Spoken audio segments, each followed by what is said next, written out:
notre nouvel épisode de notre série consacrée aux contes, mythes et légendes méconnues.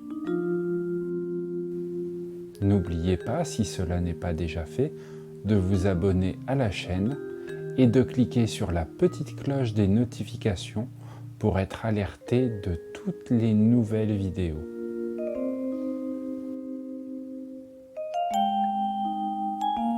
Merci à Abdel pour la musique. Vous allez pouvoir écouter aujourd'hui un nouveau conte dit par Virgile.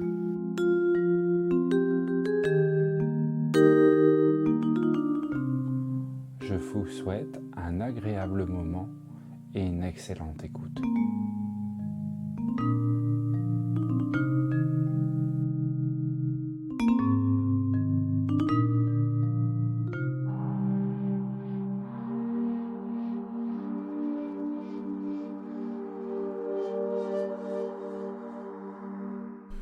Le tigre et le buffle, ou pourquoi le tigre a-t-il des rayures ?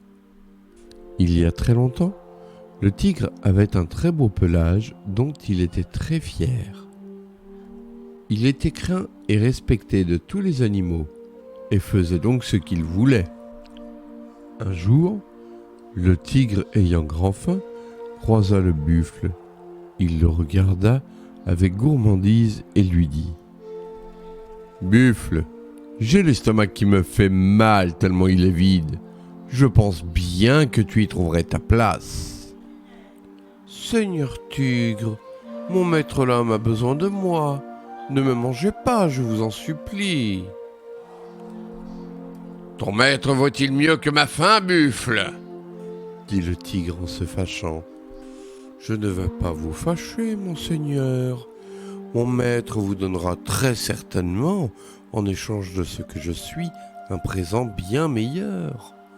Je m'engage à lui demander. » Le tigre, curieux de voir ce qui pourrait être mieux que le buffle lui-même, finit par accepter et convint avec lui un rendez-vous le lendemain.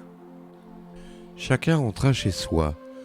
Le buffle raconta naturellement sa rencontre avec le tigre à son maître, qui le rassura en lui disant qu'il l'accompagnerait à son rendez-vous.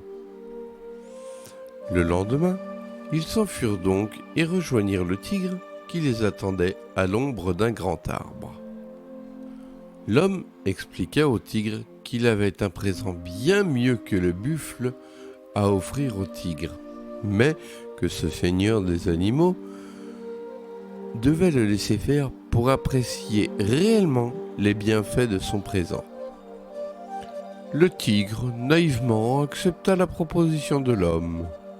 Celui-ci sortit une longue corde de sa poche, et tout en demandant au tigre de se laisser faire, il le ligota solidement à l'arbre.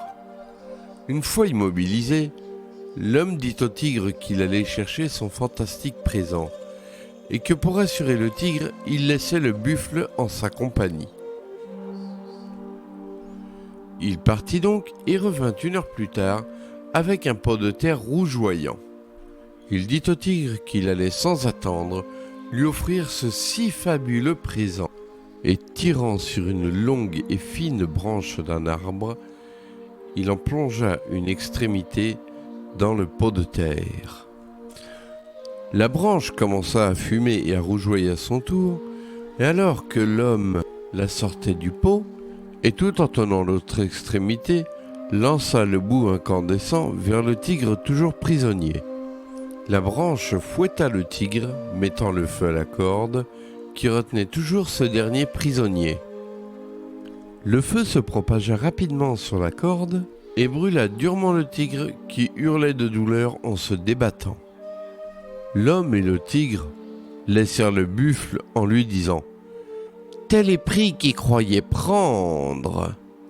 La leçon te marquera peut-être. » Ce n'est qu'après de longues minutes et que la corde fut consumée et se soit rompue, que le tigre se sauva toujours en hurlant. Il se lava de nombreuses fois dans la rivière, mais la corde avait laissé de grandes marques sombres sur sa peau.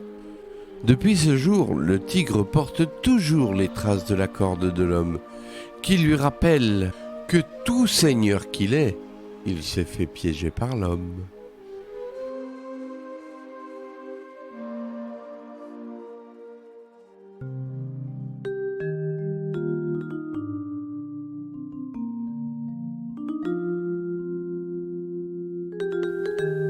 Cet épisode touche à présent à sa fin.